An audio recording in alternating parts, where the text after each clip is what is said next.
Subscribe कीजिए topper साहित्य YouTube channel को और बेल आइकन को दबाइए हमारे लेटेस्ट वीडियोस सबसे पहले देखने के लिए।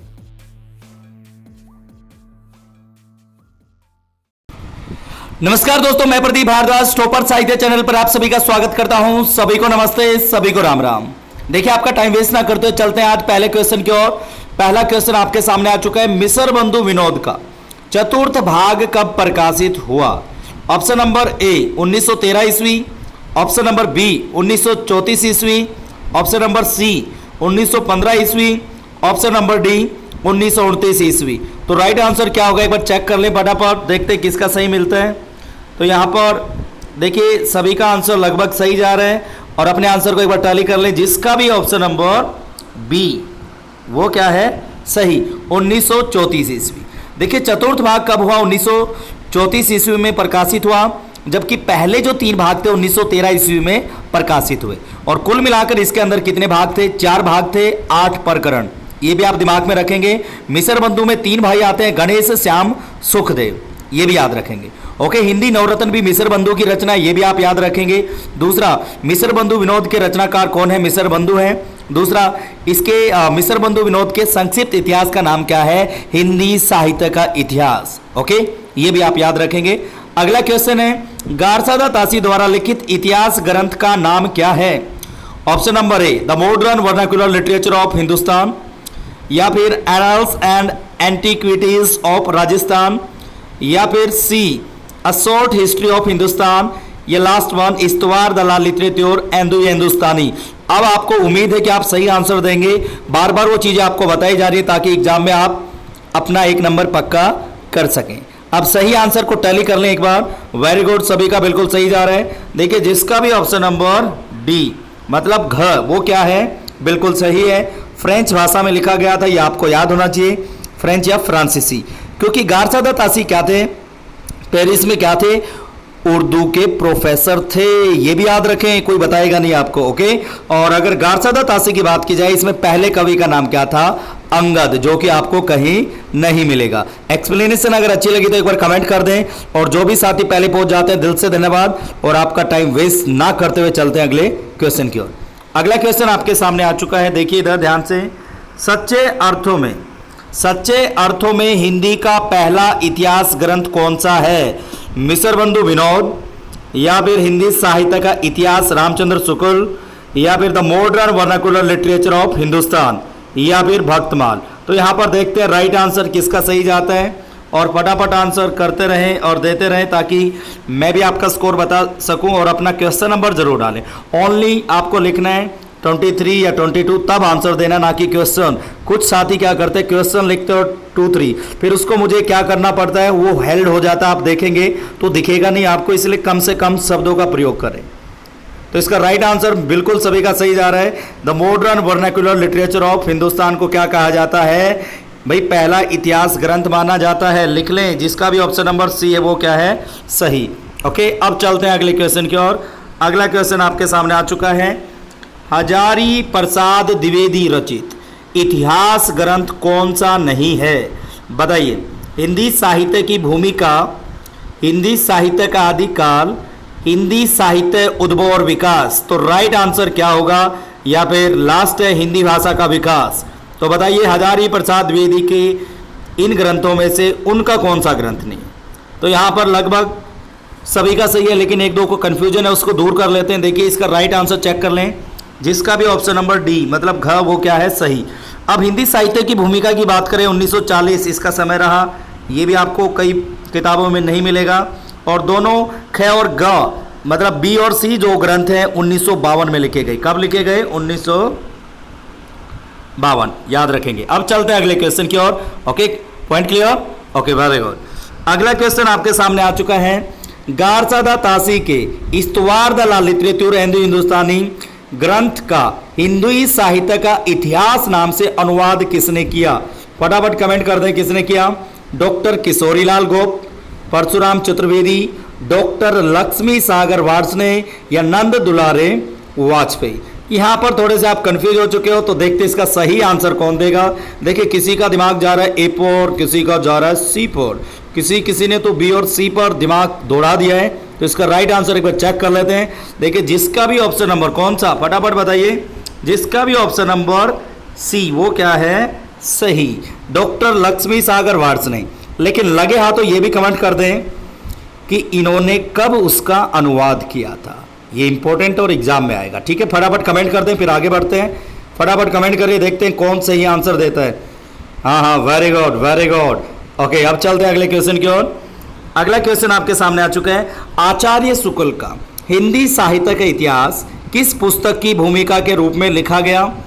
ऑप्शन ए नागरी प्रचारणी पत्रिका, ऑप्शन बी हिंदुई साहित्य का इतिहास, ऑप्शन सी हिंदी शब्द सागर, ऑप्शन डी हिंदी भाषा का विकास। बिल्कुल इंपॉर्टेंट क्वेश्चन है, किसकी भूमिका में लिखा गया था, ये एग्जाम में पूछा जाएगा और कुछ अलग तथ्य भी मैं आपको बताऊंगा आपके आंसर देने के बाद, जो कि एग्जाम ओरिएंटेड होंगे। ओके, तो इसका सही आंसर चेक कर लेते हैं। देखिए जिसका भी ऑप्शन नंबर डी क्या है, गलत। देखिए हिंदी शब्द सागर की भूमिका में लिखा गया था। अब दूसरा एक और चीज मैं आपको बता दूं, अभी तक आपने पढ़ा था 1929 इसका समय। भाई इसको परिवर्धित कह लो या फिर इसमें कुछ चीजें ऐड करके इसका संशोधित रूप कब प्रकाशित किया गया था, 1940 ईस्वी। या आप इसे याद रखेंगे, 1929 के अलावा 1940 एग्जाम में मिल सकता है। लेकिन 99% स्टूडेंट को क्या याद है, 1929, तो इसे भी माइंड में रखें। ओके, और ये हिंदी शब्द सागर की भूमिका में हिंदी भाषा का विकास नाम से लिखा गया था। बाद में इसका नाम क्या बना, हिंदी साहित्य का इतिहास। तो इसे भी आप माइंड में रखेंगे, जब पहले इसे लिखा गया तो हिंदी साहित्य का विकास, वैसे भाषा का विकास लिख रखा है यहाँ पर कंफ्यूज करने के लिए, तो उस नाम से लिखा गया था। ठीक है, ओके, अब चलते हैं अगले क्वेश्चन की ओर। अगला क्वेश्चन आपके सामने ही है। साहित्य इतिहास के अंतर्गत सबसे अधिक महत्वपूर्ण है, क्या है? युग चेतना का सिद्धांत, उपयोगितावाद का सिद्धांत, द्वंद्वात्मक भौतिकतावाद का सिद्धांत या विकासवाद का सिद्धांत।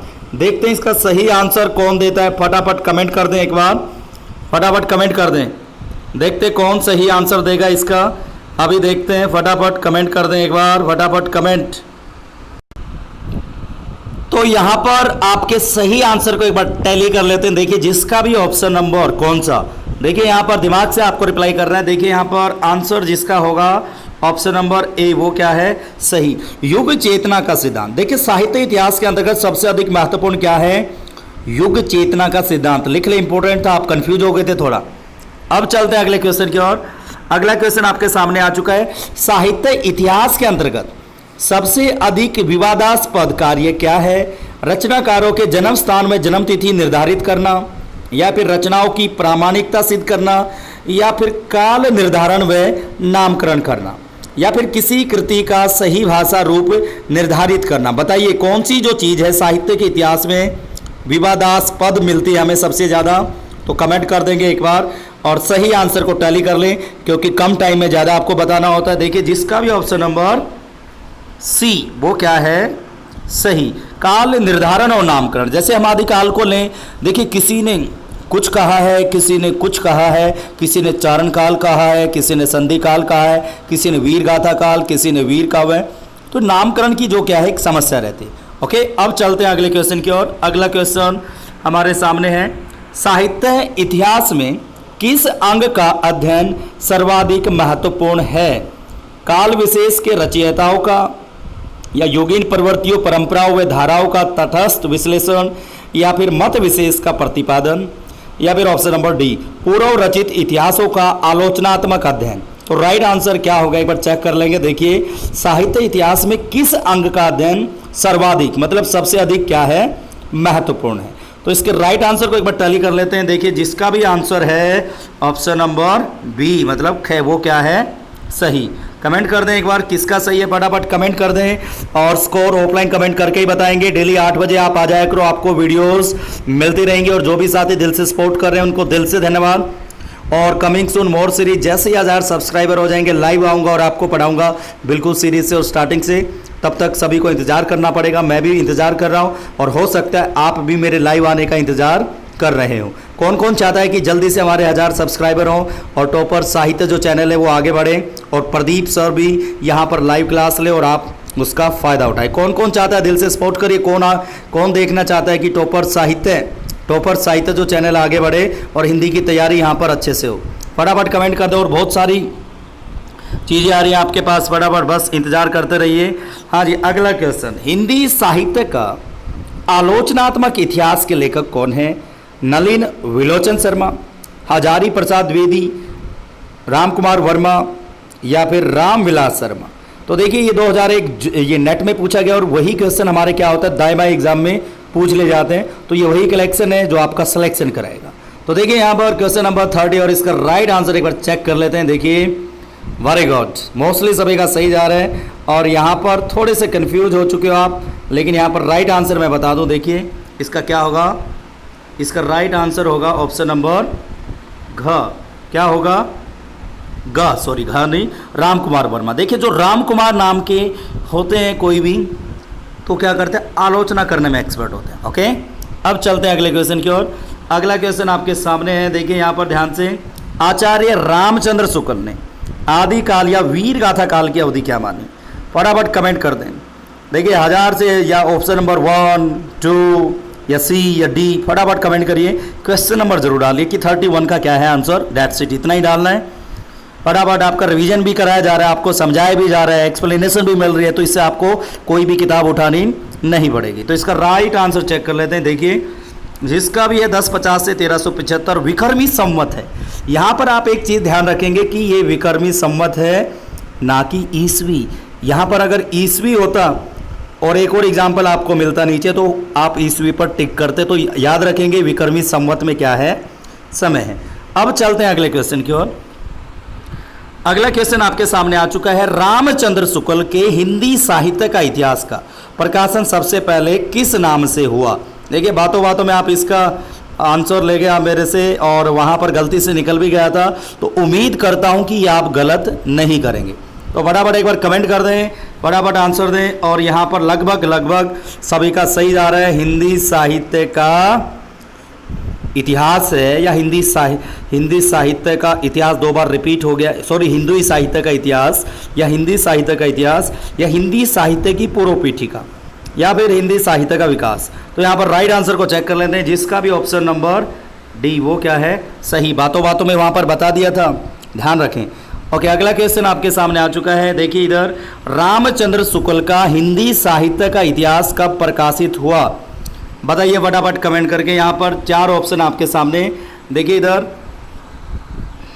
रामचंद्र शुक्ल का हिंदी साहित्य का इतिहास 1829 ईस्वी, 1929 ईस्वी, 1931 ईस्वी या फिर डी 1929 विक्रमी संवत। तो राइट आंसर क्या होगा, फटाफट कमेंट कर दें और यहाँ पर सभी का सही जा रहा है, वेरी गुड। तो सही आंसर क्या होगा, 1929 ईस्वी, ना कि विक्रमी संवत।